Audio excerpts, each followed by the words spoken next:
By definition, an antenna is a metal whip designed to receive and transmit radio signals within a given area.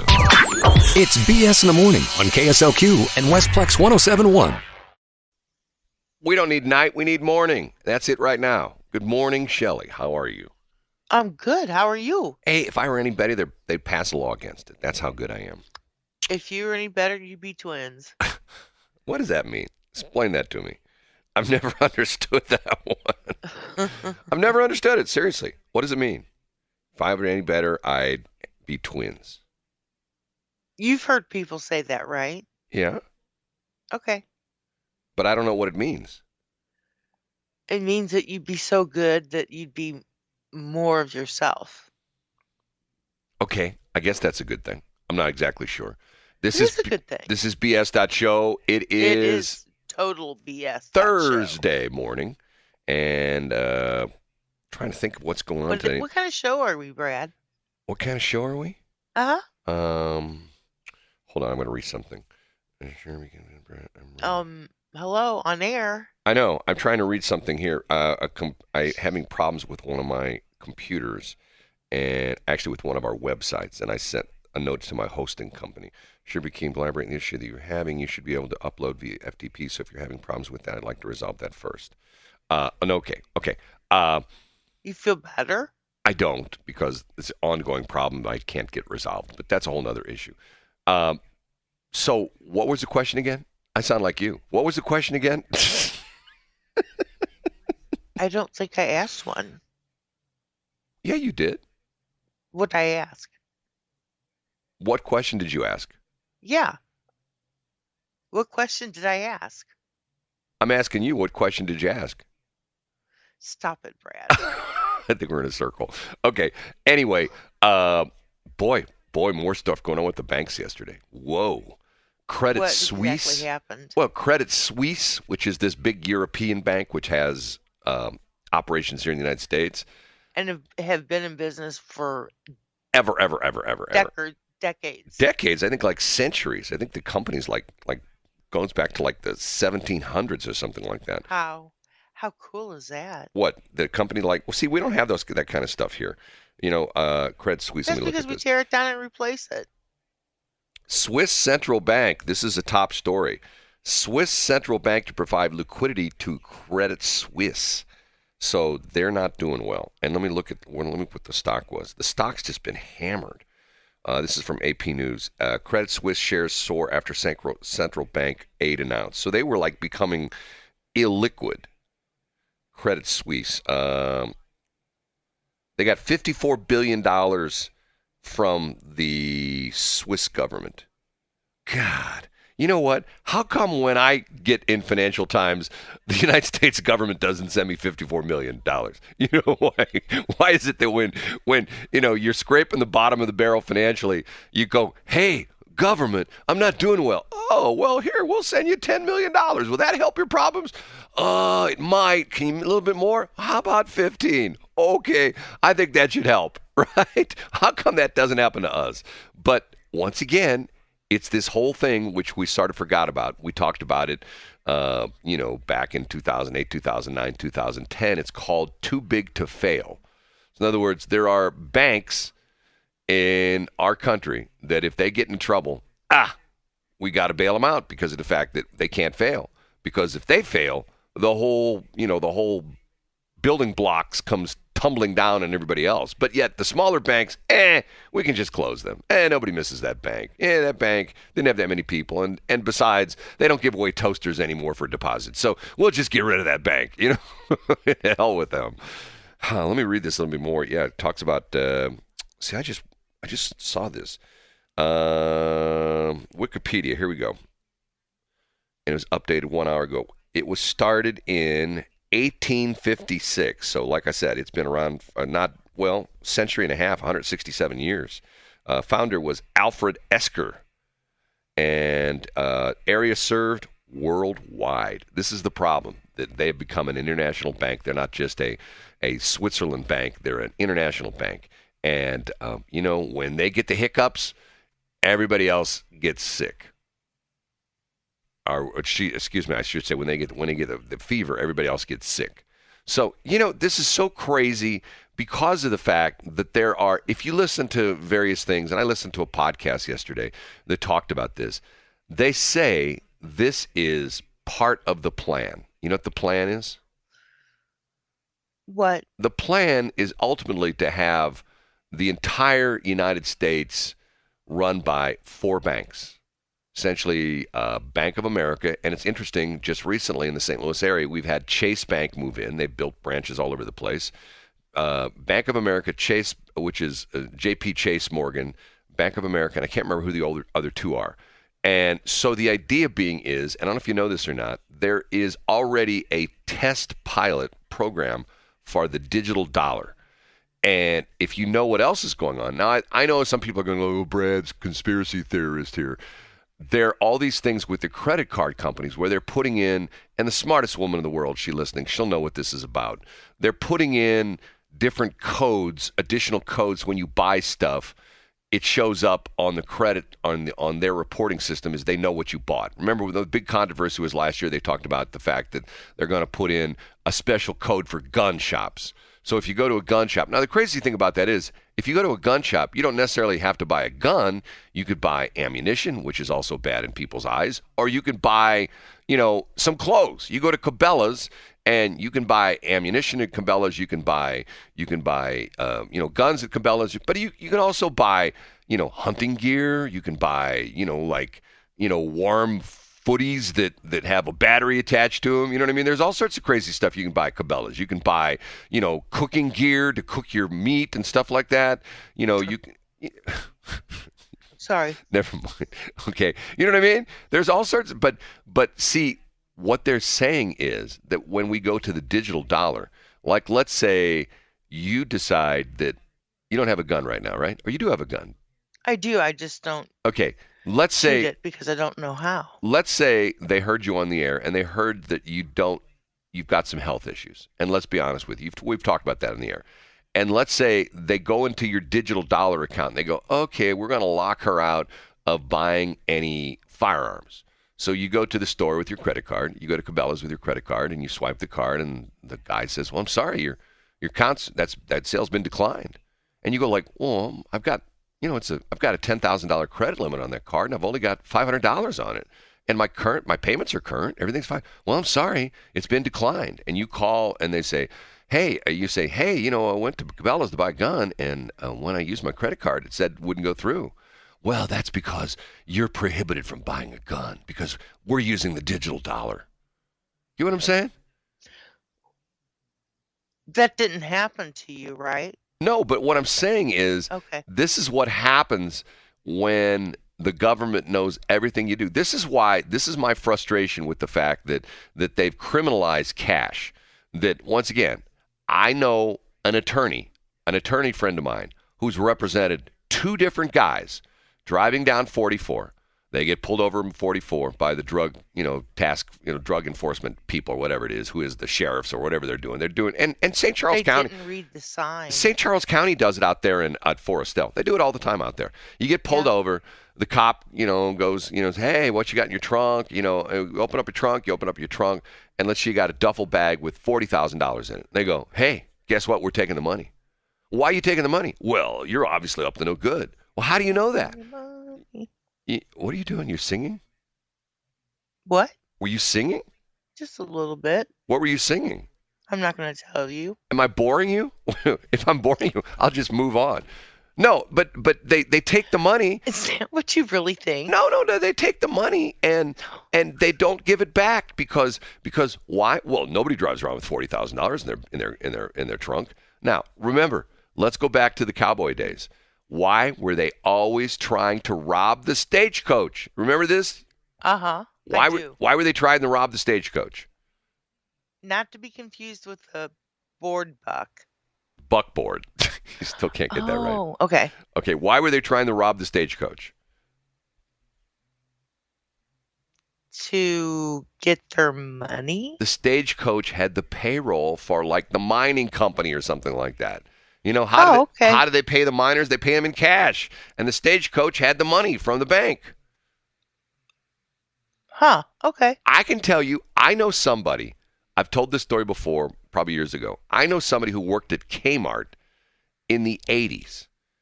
And matter of fact, two people have told me. I remember Kmart. No. Blue light special. Right. Two people have told me the exact same story. When you got paid at Kmart, you didn't get a check. There was an envelope that was printed with your name on it. It wasn't like a mailing envelope, but it was like a special envelope, and it had your name on it, and it had your Social Security number, all that kind of stuff, and it had gross pay, and then it showed FICA deduction, this deduction, that deduction, then net pay, and you opened up the envelope, and the cash was inside. They got paid in cash. My dad talked about jobs that he had right out of high school. He worked in a machine shop, and there was like a pay window. And on Friday, when you knocked off work on Friday afternoon, you went up to the pay window and you stood in line. You walked up to the pay window, you gave your name, and they handed your money. What happened to those good old days? You know? I don't know. Wish they'd come back. I wish somebody had handed me any money. That's what I wish. Okay, we're going to take a break. It is 6:28. I'm still trying to figure out what she's saying about the women from Rio de Janeiro, which is in Brazil. What's she saying about them? She says they don't look like models, and they have big curves. So what does that mean? They're not skinny minis? Is that what it means? Yeah, probably. They'll probably, have a Kim Kardashian butt. Now, in the era where you can't say anything about anybody, how can you? Which is now. Right, which is now. Hi, welcome. Right. Don't say that about you can't say that about, all people from Ireland have red hair. Oh, you can't say that because it's not true. Well, it's not true, but a lot of them had red hair. Okay, so the idea being is she's saying they don't look like models. They have tan bodies, and they have big curves. So if I said that, hey, I went to Rio de Janeiro, and all the women don't look like models, and they have big curves, I'd be in trouble, wouldn't I? They'd go, I can't believe you said that. That's terrible. You're saying all the women are large in Rio, and they have curves, and they can't be models? Well, I'm just quoting what the song said. Oh, you can't say that. You know what I mean? Yes. Have you ever had a job where you had weird things happen on the first day? Very first day. Yeah, like the very first day we started the show. Yeah, what happened on the very first day we started the show? I couldn't talk. Why couldn't you talk? Because I was on the radio. Because I wouldn't let you? No, you're like, I was like, I was like. This show was, let me get this, give the preface. This show was Shelley's idea. This is radio. People can't see you. Right. You need to talk. Right. For years, Shelley said, we need to do a show. We call it BS in the morning because it's BS. It's Brad and Shelley, BS. We need to do a show. Okay. So what was that? 2019 we started the show on July 1st, 2019. 1st of July. I believe it was 2019. Maybe it was 2018. 2019, something like that. It's been a long time. So very first, I don't think I recorded back then, so I wouldn't have the first show. So anyway, I don't think I do. Wouldn't that be fun? To hear the first show? Yes. Well, crazy things. I told you the story. Matter of fact, it's sort of weird because it's strange because I'm trying to sell advertising to a certain company, shall we say. And they're not a local company, but they're here, but they're out of town. And their marketing lady they told me her name was Karen Young. And Karen Young used to work for me. Matter of fact, there are two things that I'll never forget about Karen Young is that I hired Karen Young I hired her, she came into the office, and I interviewed her, and I hired her on like September 8th or September 6th or something like that, 2001. So in other words, 9/6/2001. Her first day was 9/11/2001. And she came in early because of the fact that she needed to have a little brush up in a computer system because we're using computers. And she just said to me, would you mind if I came in early? And would you sit down with me and show you how the computer systems work? I said, no problem. So she got there probably about, 7:45, 8 o'clock. And as we're sitting there, first off, the phone starts ringing and people start calling, hey, what's going on in New York? I don't know. Because we were sitting in the radio station playing music, not watching any TV. Well, anyway, that was 9/11. So after the second plane hit the World Trade Center, Karen turned to me and looked at me and said, I'll never forget it. She said, I think I've picked a bad day to start a sales career. Because of the fact that for 2 weeks after that, matter of fact, we didn't even play music. This was on the old KSLQ. Our satellite format that we had at the time went all news. So the station converted from music to all news for 2 weeks. And we did this. And I don't think we ran any ads on the air. I think we scrubbed all the ads. So we weren't running any ads. Obviously, if we're not running any ads, I'm not making any money. And, not that I'm complaining, it was a terrible thing. But, once again, that's the situation. So the second thing is she worked for me for several years, and then she got mad at me, and she punched me. That's how I remember Karen Young. So I ended up... Oh, that Karen. That Karen Young. So yesterday... FYI, it was deserved. No, it was not. Yesterday, I talked to another Karen Young, which at one point in time I thought might have been the same Karen Young, because the guy gives me your name. He says, "Oh, here's Karen Young. She's the marketing manager." I go, "Okay." I go. She lived in. Where's she from? Well, she works out. I don't know. She works out of Louisiana or something like that. I go, I wonder if that's the same Karen Young. Karen Young is not all that common a name, but in this case, it was not. It was a different Karen Young. Now, next hour, I'm going to tell a story that happened to me yesterday, and I'm telling you, you are not going to believe it. You are going to, when I tell you what happened to me, you are going to call me a liar, because it's the second time this has happened to me. And the first time, you didn't necessarily believe everything I said. It's happened to me twice now. And twice at not the same location, not the same location, but the same company. And all I'll say is, I'm thinking to myself, is it PT's? No. What's this deal? You asked me off air this morning, did you go to PT's? Okay. Well, Brad, I call you and you're like, I'm not going to tell you where I'm going because you're going to be upset. Well, because you're like a mother hen sometimes. Oh my God. I am. Something's going to happen to you. You're going to get shot. So I'll tell this story next hour too. I went into North City yesterday, and I conducted some business in North St. Louis City. And didn't even bring me back anything from Crown Candy. I'd never been to Crown Candy, and quite honestly, you should have made an exception. I never want to go to Crown Candy. How's that? Well, nothing against for me. Nothing against Crown Candy and the people that own it, because I know they're fine folks. But I have as much interest in going to Crown Candy as I do to going to Steve Casper's birthday party. You know what I mean? Oh, Brad, really? Dude. What? What did I say something wrong? What did I say something wrong?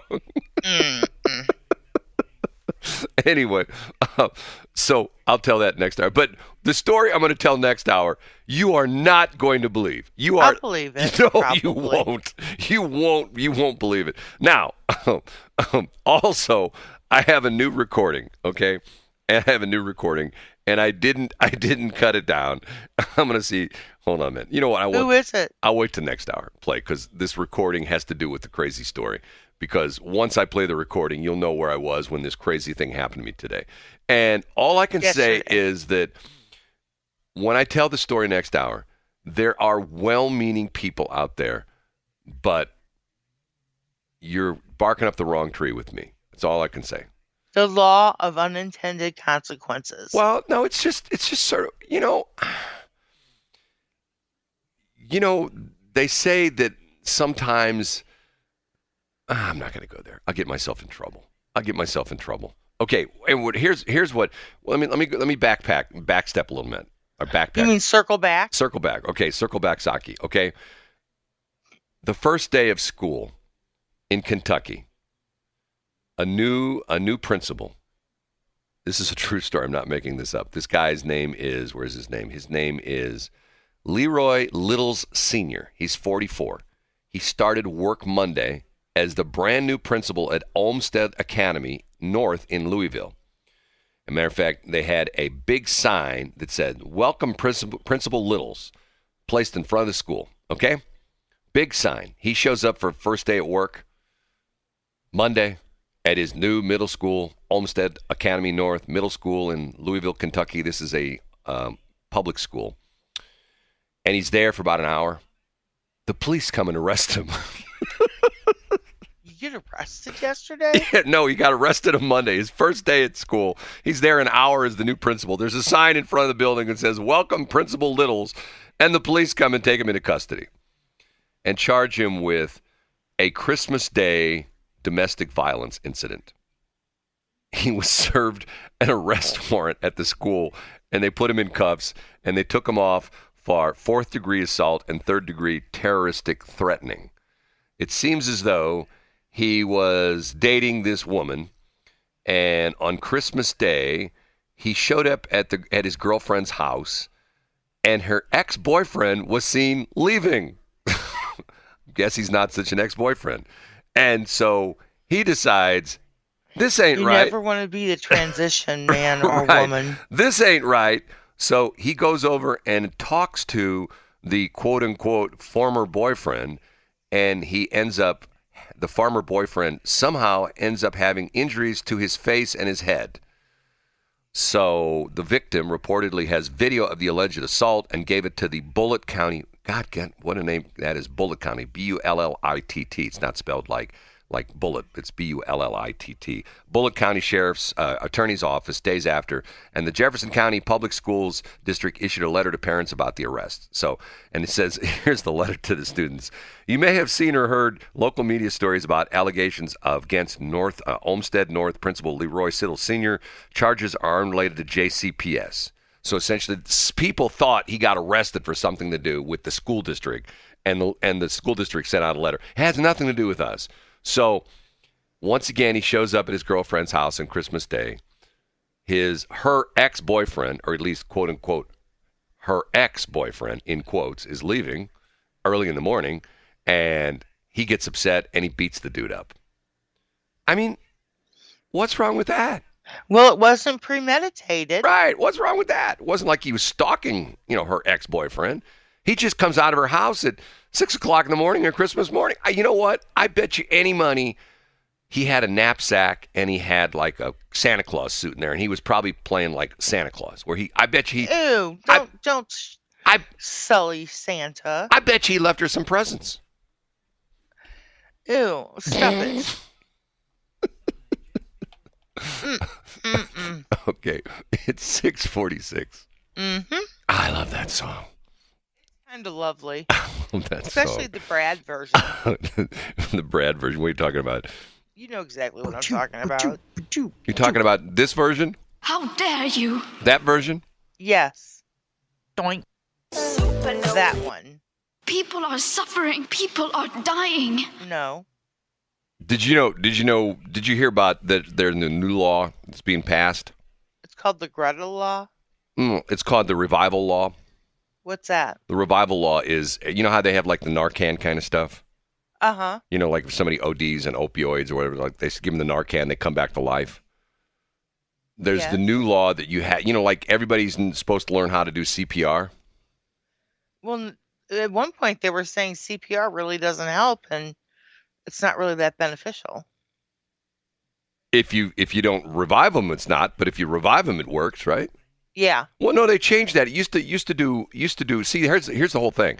They've come out with this new law. The matter of fact, is a presidential executive order the other day that talks about everybody's supposed to learn this new life-saving procedure. Okay. It's called NPR. Okay. No, seriously, it's called NPR. And here's how the president describes it. They'd actually breathe in my nostrils to make me move, to get me moving. That's what you do. You do nasal, pulmonary, whatever it is, pulmonary resuscitation, NPR, nasal pulmonary resuscitation. So if you see somebody laying down, if they have like a heart attack, you go over and you. They'd actually breathe in my nostrils to make me move, to get me moving. And if that doesn't work, you go over, then you do the EPR. Okay. EPR is ear pulmonary resuscitation. Bend down and whisper in my ear. See, that's. I don't know where that came from, but this was fun.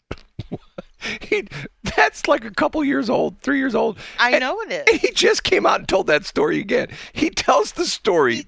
What, again? Last week, he said almost the exact same thing. He's talking about, and he gave the name of the nurse. I mean, can you imagine? And once again, the reporters are trying to dig this because there's this bizarre story about how he's Lunchbox Joe. And when he was the senator in Delaware, if you look at a map, Delaware is not that too far up the coast from Washington, D.C. And he talked about how he'd take the train back and forth between his house in Delaware and Washington, D.C. And there was some conductor on the train, and he was a black guy, and he identifies as a black guy, and his name was Claude or whatever his name was, and Claude used to. So he tells this story. So somebody goes and some reporter goes like, "Oh, I'm going to find out about this. We're going to find out so we can find who Claude is." So whatever the name was, I can't remember. It wasn't Claude. That was the name. So they go to Amtrak and they do this research, and it turns out that this guy retired like in 1958 or something like that, and it was to the point where like Biden was like, yeah, just last week I was on the train with Claude, and Claude was good, and Claude was gone for like 30 years, and he's already dead, and they're going like, okay, hold on a minute. So last week he told the story again of how he had surgery, and I think he actually said, they took the top of my head off. I swear to God, that's what he said. They took the top of his head off. That's what he said. Okay, what kind of surgery is that? Is that anal craniumectomy or something like that? I mean, what kind of surgery was there to take the top of your head off? Yeah, they checking to see if there's anything in there. Hey, hello. Just like Donald Trump. Yeah. Is just like Biden. What?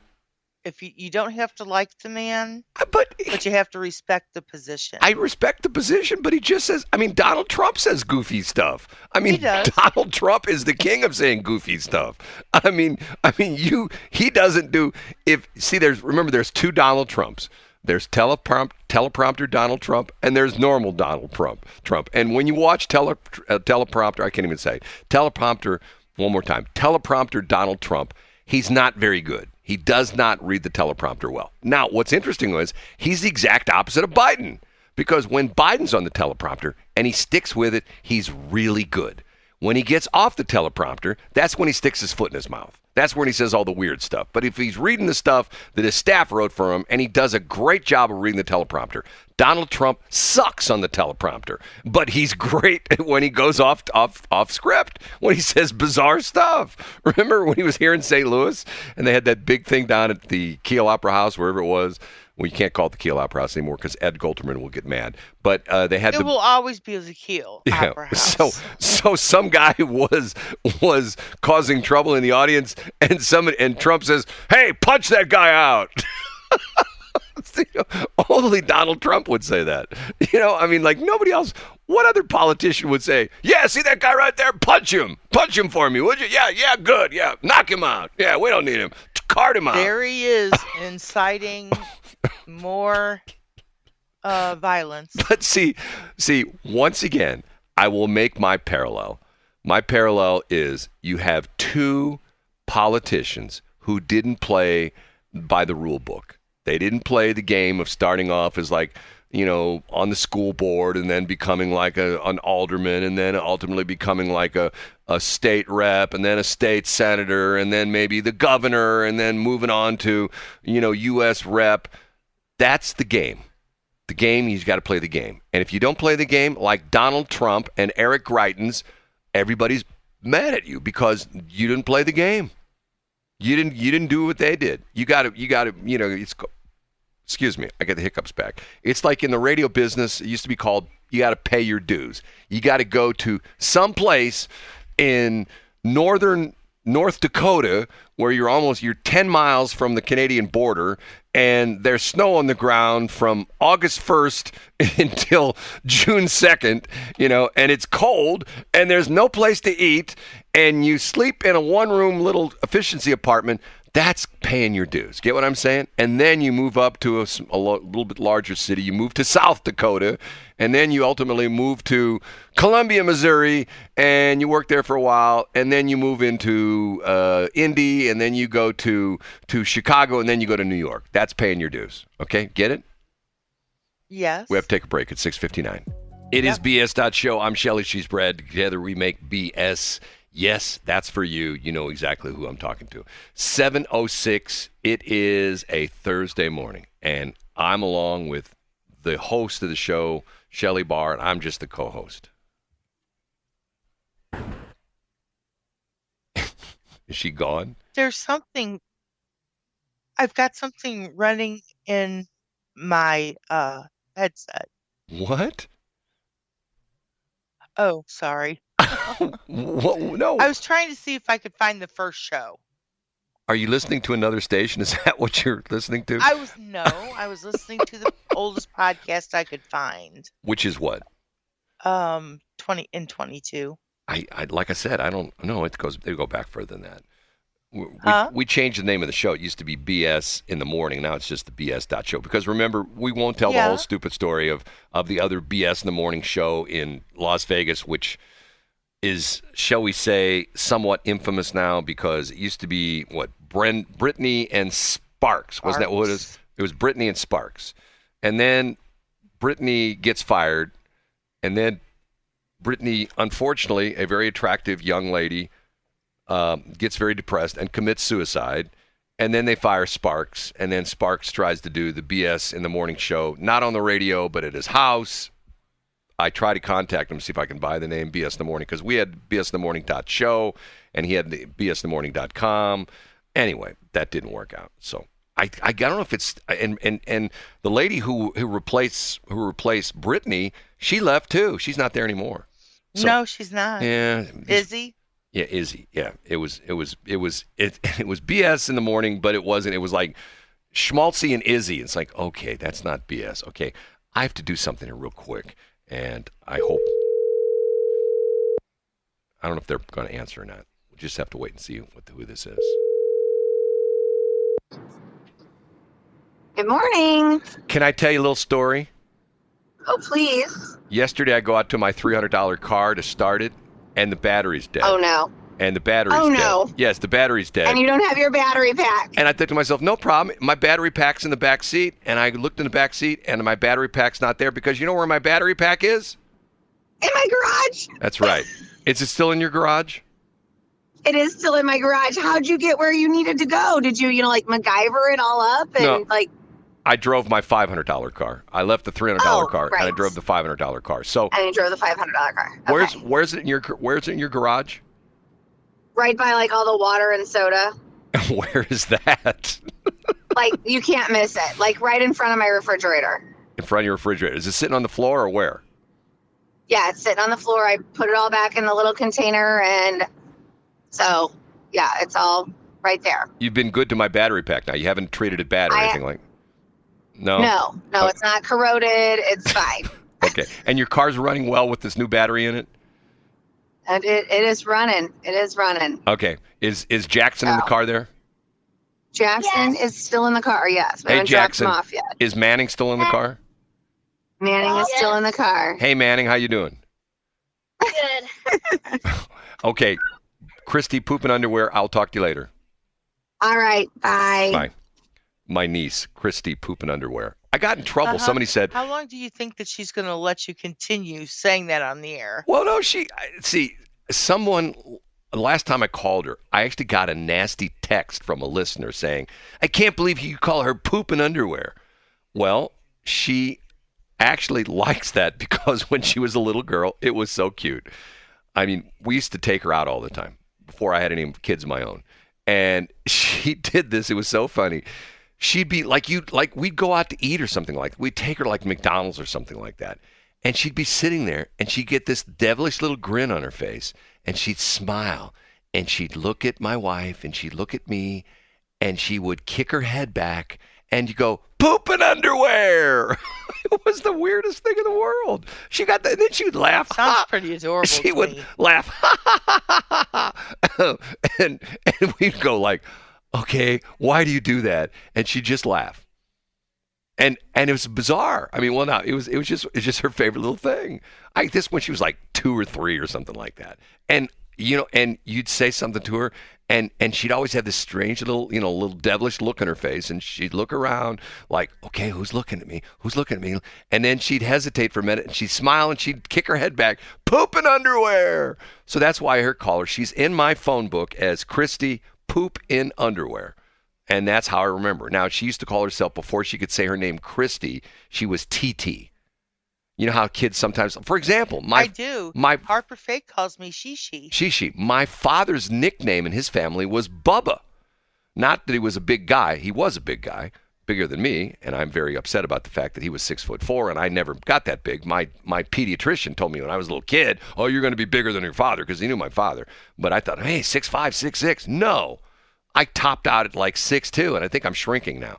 Anyway, the reason my father was called Bubba was because his stepbrother couldn't say, his stepbrother didn't call him by his name. He called him by brother, and he couldn't say brother. He said Bubba. Because they were trying, where's Bubba? Bubba, because he couldn't say brother. So that got to be my father's nickname, a Bubba. And it was sort of weird. I remember this as a kid, the first time my grandmother called him Bubba, and I said to my dad, why do they call you Bubba? Oh, it's because my brother couldn't say the name brother. He said he used to call Bubba, so it sort of stuck, and I became Bubba. Isn't that a great name? See, Bubba is usually some great big guy who, if you give him any trouble, he can take your head and squeeze it, and your head's going to pop. You know what I mean? That's a Bubba, don't you think? Yeah, but he's also not very intelligent. Or a Bubba is a guy a guy who works out on the farm. That's what you're saying. A guy who's like wears the coveralls, the overalls, and hey, I'm going to go out and plow the South 40 today. That's Bubba, right? Yeah, but he's probably a million gazillionaire, and he's just doing this to pass the time. Right. Okay. Let's talk about what happened yesterday. Okay, first off, I'm going to play a cut here. I don't know if this is going to come across in the air real well, but I'm going to try it, see what happens. And this will give you an idea of where I was yesterday.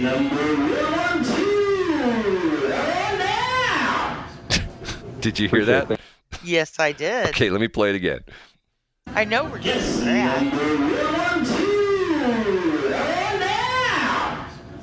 That's the all-time new best guy at Freddy's, okay? I went to eat lunch at Freddy's.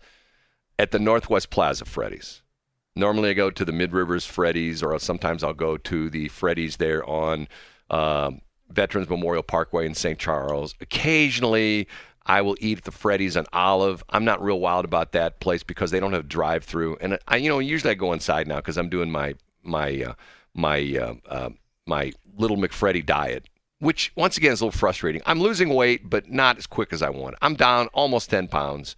And I started on the 1st of March, so this is day 16. I'm down 10 pounds. I guess that's not bad. Not as great. And quite honestly, I'm not really pushing it that hard because I'm eating French fries and I'm eating all sorts of crazy stuff. Okay, so I go into Freddy's yesterday for lunch, and that's the guy on the microphone. Hey, Freddy. And that was my number. I was number 112. Come on down. What happens if you've never been to Freddy's before? You order, you go to the counter, and when they give you a receipt, there's a number on it. And then there's a guy in a microphone, or guy or gal in a microphone, and gives you a number. Number 112, your order's ready. And you walk up and you pick up your stuff, okay?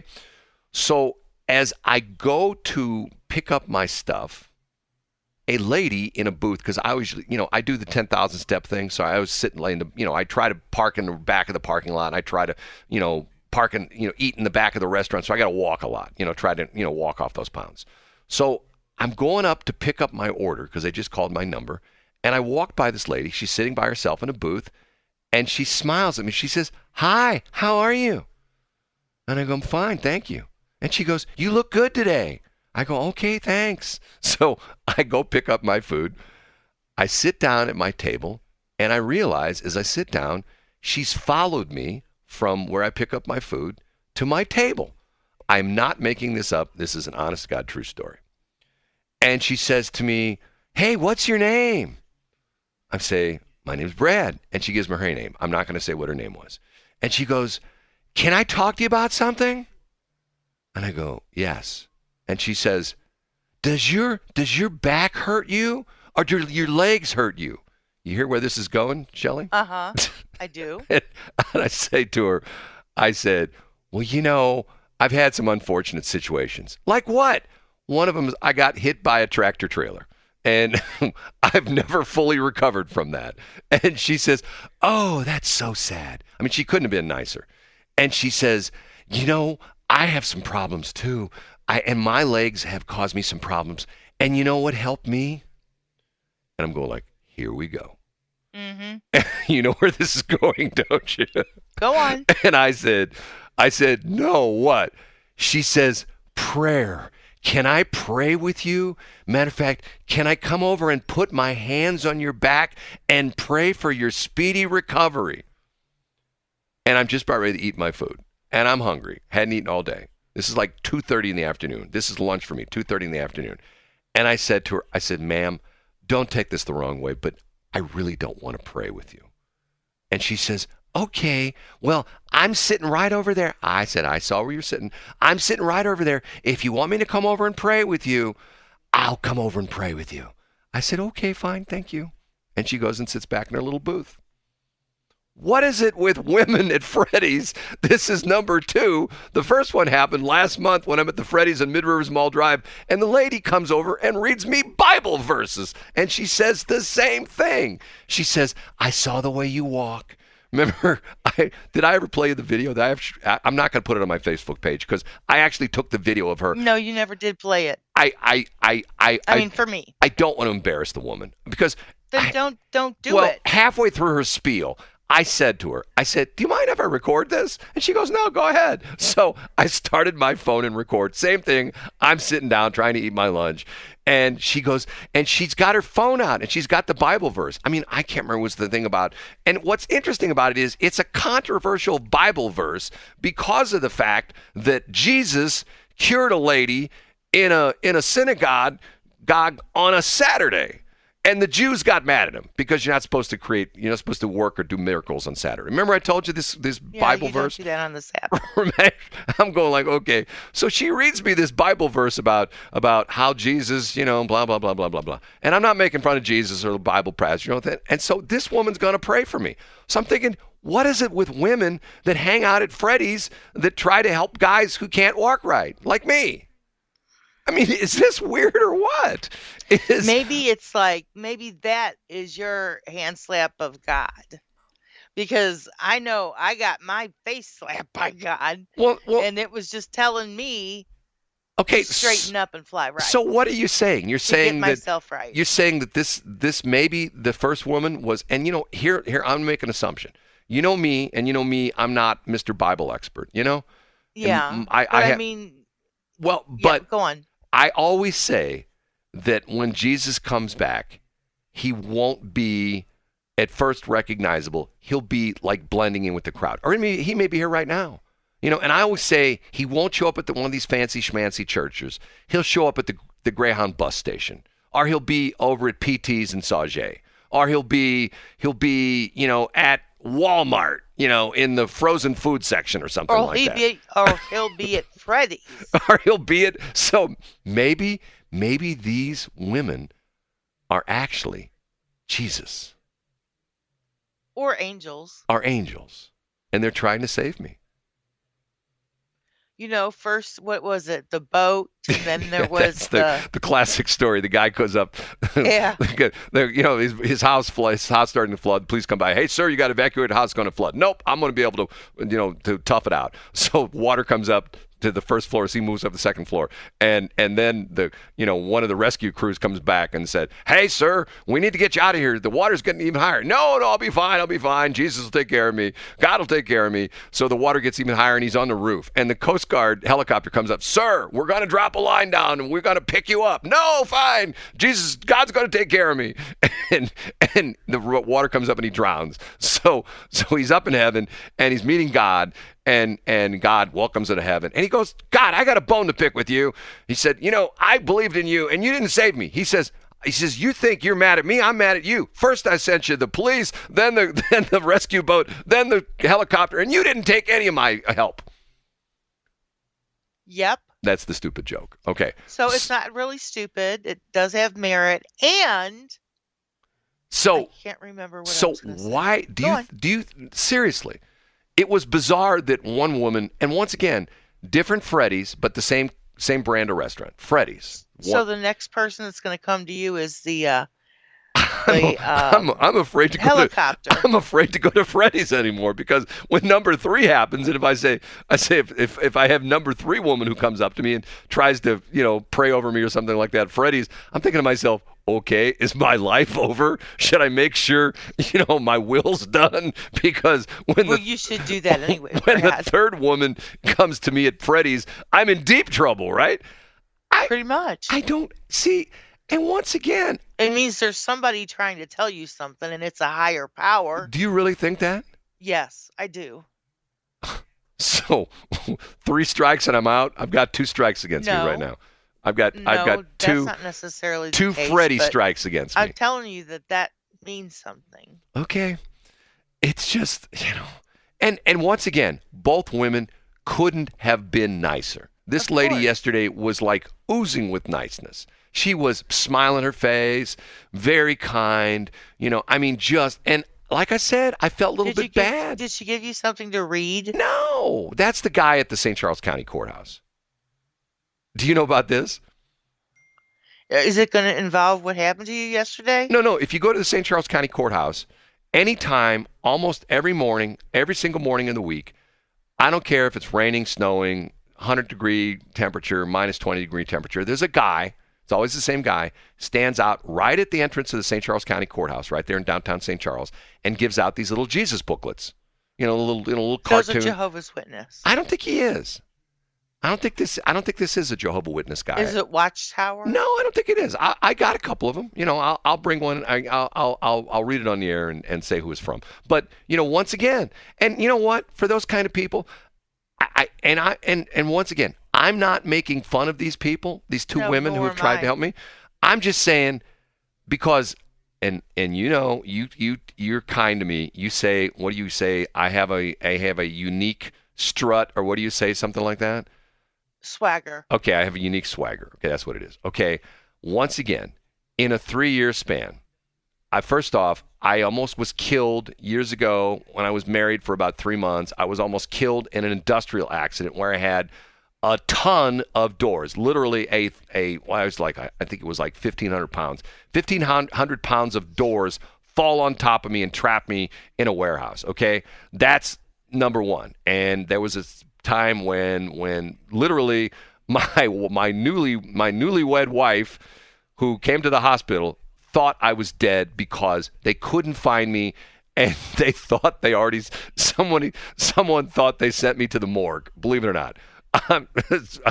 If you can call her and ask her, she'll tell you the story. She thought I was dead. Okay, so that's Brad dies once. Okay, then there's been a couple other times. Need to go through this. There's been a couple other times when I was flying helicopters the week after Reagan fired all the air traffic controllers, and not once, not twice, but 3 times we had close calls. One time within 50 feet. I told you the story the other day of the 50 feet of coming within 50 feet of an L-1011. Okay, helicopter and L-1011s, guess which one loses? The helicopter, but we didn't hit the L-1011. And then a few years back, 3 years in a row, one time I'm driving on Mid-Rivers Mall Drive, guy smashes into the back of me, police come, and cop gets out of the car and he says, "Officer, it's all my fault. I smashed into this guy. There was this good-looking gal coming out of Breadco, and I couldn't keep my eyes off her, and I smashed right into this guy." That was number 1. That car got totaled. Car number 2, my 10-month-old new car that I was so happy with. I'm driving on Clarkson Road. I'm driving down Clarkson Road, and I'm at a stoplight. I look in my rearview mirror. Oh, crap. Lady hits me doing like 45 miles an hour. Hits me so hard, I smash into the car in front of me. They cut me out of the car, jaws of life, the whole bit, take me to the hospital. That's car number 2. Car number 3. I'm driving down 270, and a tractor trailer hits me. Not once, but twice. Smashes me in the concrete guardrail. I bounce off the guardrail. Another car hits me. The jaws of life pull me out of that one. They put me on a backboard. So I've been bounced around a little bit, and I have lower back issues because of all those injuries and a bunch of others, but that shall remain nameless. When I used to race BMX out at St. Peter's BMX, and one time I had a pretty bad wreck, and I broke my arm and 3 ribs, and I had a concussion. So other than that, I'm fine.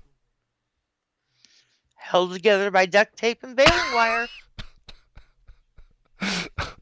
So now I don't think I can go to Freddy's anymore. How am I going to finish the Little McFreddy diet? Because of the fact maybe be Little McCulvers. I can't change it in mid. I just can't. Sure. I can't. I want to know what happened yesterday.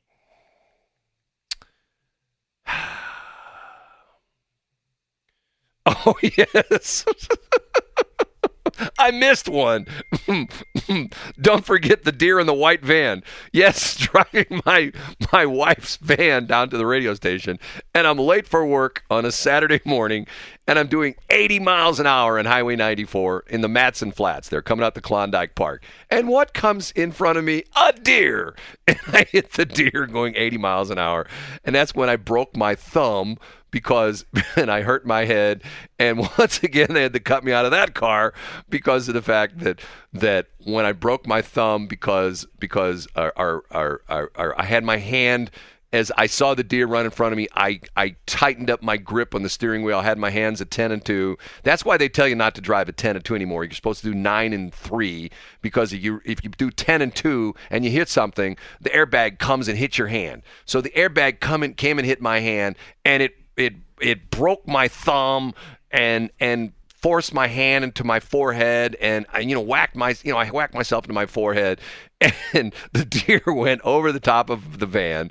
It totaled the van, went over the top of the van, and landed behind my van. And as the paramedics are loading me in the back of the ambulance, the one paramedic says, "Hey, you made those people," the volunteer fire department, the Augusta volunteer fire department, "and you guys are so great. You're wonderful. You're volunteer guys. You don't get any pay, and you work hard, and I appreciate it. But the one guy is loading the deer I hit into the back of his car, and that's dinner. He's going to go home and butcher the deer because it was a fresh kill." Right? It's fresh kill. So he knew it was. So the deer went over the. I forgot about that one. Yes, I've had not the best luck with deer, and that was deer number. I think that was deer number. I don't know, 8. I've hit like 19 or something like that. Honest to God, I used to drive back and forth in 94. I mean, I can tell you there's a stretch of 94. For all those people who are going down to Hoffmanville, the stretch of 94, to be ultra careful, is from the high school down to Defiance. And especially that stretch just south of the high school down to the old waterworks, or down to the waterworks, if you know where the waterworks is. Everybody knows where the waterworks is. Pretty much if you drive 94, you know where the waterworks is. That stretch is deer haven. Partly because of the fact it's protected area, it's wildlife protected, and the hunters can't hunt in there. A lot of it's still federal property, which you can't hunt on, and some of it's state property, which is protected, and you're not supposed to be hunting there. So they're everywhere. Matter of fact, one night I hit 2. Hit one, go about a mile up the road, hit another one. God. So I'm thinking, more you think about it, is I didn't even think about that. When you mentioned the joke about, third time, maybe it is my third time. Maybe the next time I go to Freddy's. Wouldn't that really just freak you out if another woman came up to you and wanted to proselytize with you? I'm going like, what is it? I don't know. I need to move on. Okay, I'll tell you where I was yesterday afternoon, because Shelly calls me and she goes, "Where are you?" And I go, "You don't want to know." And she goes, "What do you mean you don't? I don't want to know." "You don't want to know. I'll tell you where I was yesterday." And I'm going back there today, okay? 7:30. What? It is BS.Show. Do you know the rumors about what that song's really about? You heard this story? Are you there? I am. Okay. I have not. Okay. She was married, I guess married. Yeah, her ex-husband, Liam Hemsworth. You know who Liam is? I do not. Okay. She's married to Liam Hemsworth, and I guess they're no longer ex-husbands, so they're divorced, okay? Here's this story behind the story. This is at least what people are saying. She said, behind the meeting, we were good, we were gold, kind of dream that can't be sold. We were right till we weren't, built a home and watched it burn. Now, what's interesting, that Miley Cyrus and Liam Hemsworth's house burnt down in 2018 in the Woolsey fire because they lived in Malibu. Remember, there was a fire that swept through that area of California, and it burnt up some houses in Malibu, burnt down their houses. So she talks about built a home and watched it burn. Then Hemsworth posted a photo of the rubble after the house burnt down. And he says, "It's been a heartbreaking few days," he captioned. "This is what's left of my house. Love, many people in Malibu and surrounding areas of California have lost their homes. Also, my heart goes out to everyone who is affected by these fires."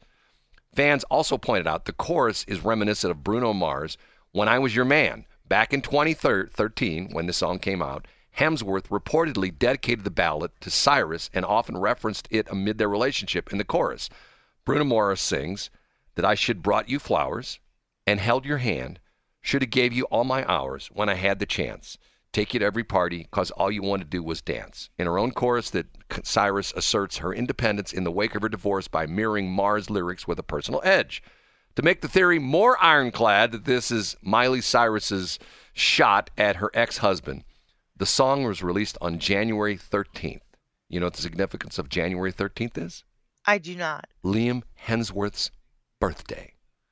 So supposedly this is, and then the chorus goes, "I can buy myself flowers, write my name in the sand, talk to myself for hours." Remember, there's the reference in the Bruno Mars song. "Say things you don't understand. I can take myself dancing." Remember the Bruno Mars song, "and hold my own hand. Yeah, I can love me better than you can." So this is like an in-your-face third phalanges to her ex-husband.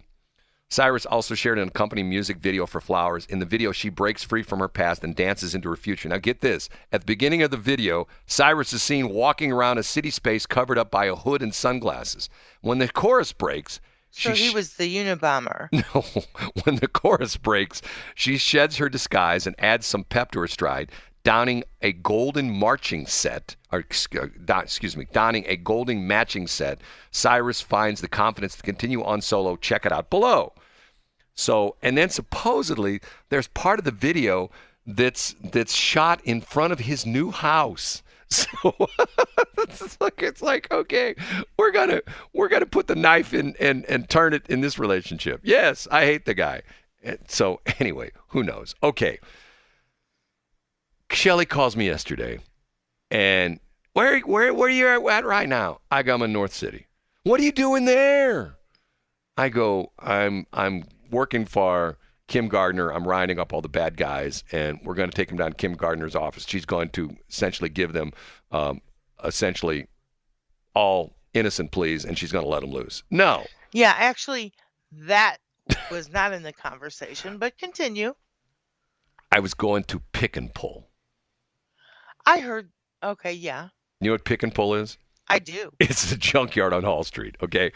I was going to say, were you going on Hall Street? One of the wheels of my car has a crack in it.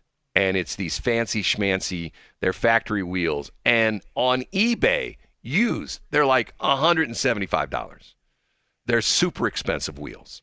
Uh-huh. And this is, I'm going to claim I did not do this. This is previous owner, who shall remain nameless, my daughter, who hit a curb with this car apparently, or something, I don't know. And it's got a little crack and it's starting to lose air. It's not bad, but it's starting to lose air.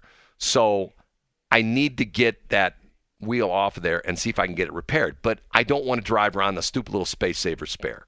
So I had a junkyard that had one of the wheels, not one of the aluminum wheels, but a steel wheel. But it's the same size, fits on the car, the whole bit. And at least I can take this bad wheel off, get it repaired, and then put it back on. Because I don't feel like buying a $175 wheel on eBay, So I go to Pick and Pull.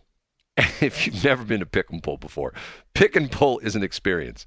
And it's this huge, monstrous lot. And matter of fact, the car I needed, the donor car, as we shall say, was in row 67, which gives you an idea of how big of a place this is. And I think the numbers go up to like 125. And in each row, there's probably, I don't know, maybe 20 cars in each row. So you can figure out the fact that this place is huge. And the way it works, you walk in the front door, and you have to sign in, and you have to pay them $1. You have to pay them $1. And I think what that does, you read this long thing. It used to be a form you fill out. Now it's on an iPad. You walk in, you put your name, your phone number, your email address in, and you hit I agree, which essentially you've signed your life away. If a car crushes you, if you end up getting run through the car crusher, if a tow truck backs over you, hey, not their fault, it's your fault. You take, and then you pay $1. In other words, you essentially paid admission. So I go all the way back in the back where this car is. And the car I want, I see it, and it's a car just like mine. And I come around the corner, and all the wheels are gone. And I go, oh, crap, the wheels are gone. In the picture online, it shows the wheels are all there. But, of course, somebody already took all the wheels off. So the wheels are gone. So I'm going, I drove down here for nothing. So as I'm walking up the aisle, I find another car like mine, but not with the fancy schmancy wheels on it, with the good old steel wheels on it. Matter of fact, all 4 wheels are on it. So I go, walk back up the front, and I say to the guy, I go, how much are wheels? He says, steel or aluminum? I go, steel. $36 a piece. I said, okay, fine. So I go back out, and I get a little cart, and I got my tools with me, and I take the wheel off. And I said, $36 a piece. I'll buy 2. So I go back and look at the wheels, and not only are the wheels in good shape, they have Pirelli tires on them.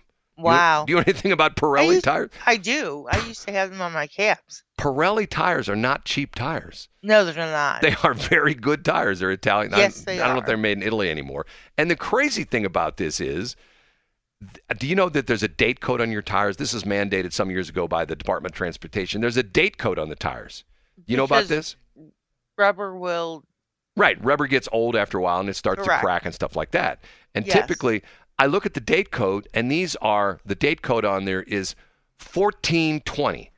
And the way they do it is the first 2 numbers are the week, and the second 2 numbers are the year. So these are only like 3-year-old tires, because 14th week would be like what? 14th week would probably be what? April or something like that? What week are we in right now? We're in week 10, 11?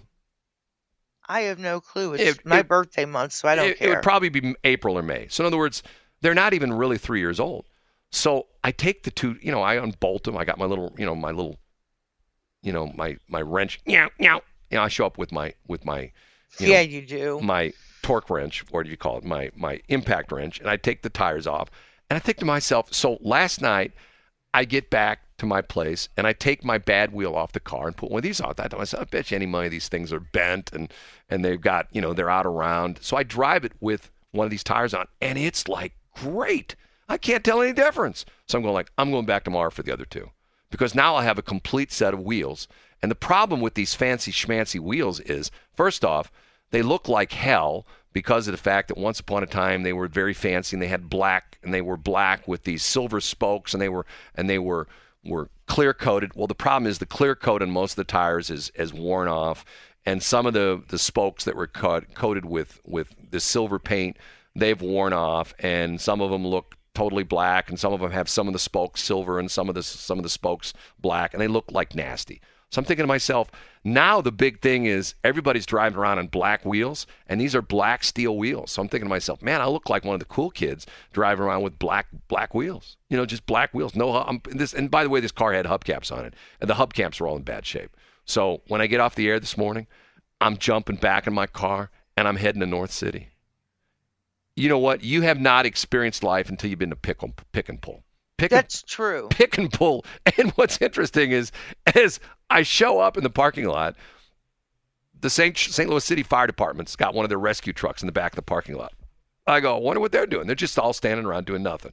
As I come back out, Pick and Pull apparently gives them free cars, and they're cutting the cars apart. They got the jaws of life out, and they got the big saws. They got the air-powered saws, and they're sawing the roof saws of these cars and things like that. So, that cool. Apparently, Pick and Pull just gives, hey, can we have a couple cars? And these guys practice in the parking lot. I think that's sort of cool, don't you think? That I know that some of the junkyards around do that.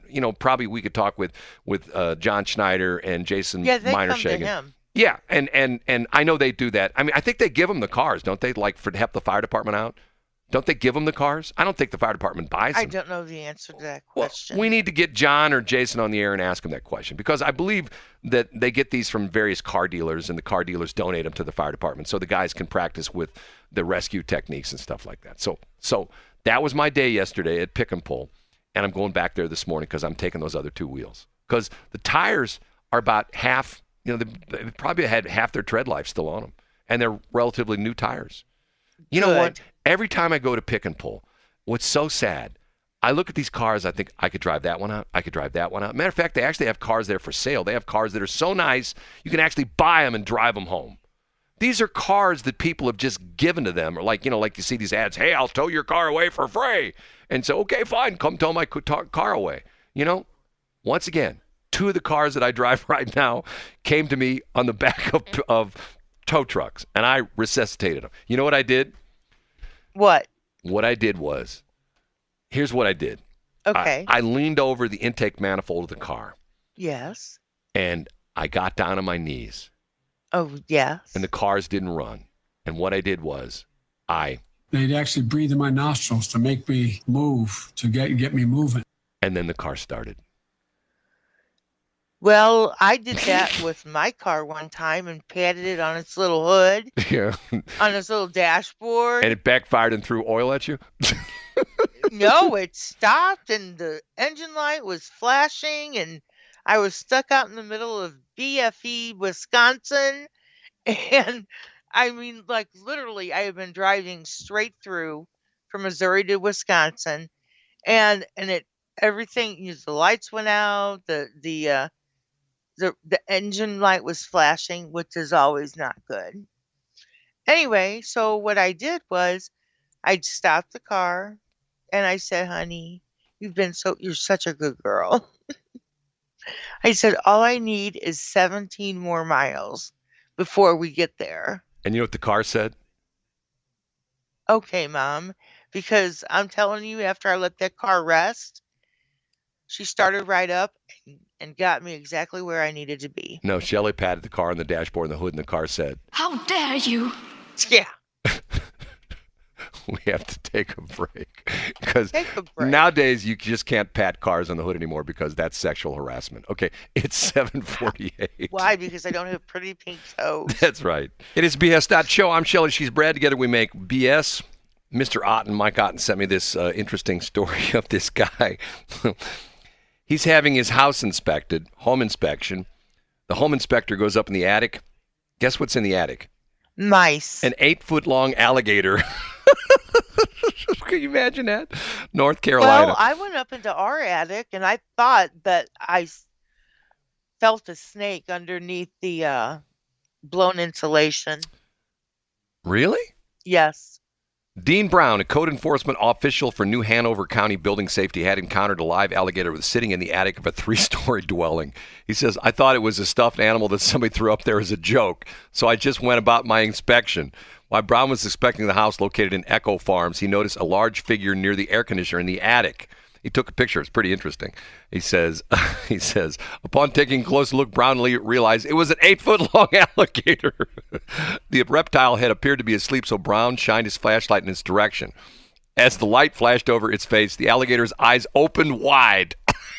I bet they did. Here's the inspector. He says, I was about 2 feet away from stepping on his head. I bet you his eyes opened really wide. Yeah. Brown immediately reported discovery to the construction crew close by, but they didn't take him seriously. He says, they laughed at me. They thought I was crazy. Once they had seen the large reptile for themselves, Brown and the team called 911, who then alerted animal control officers.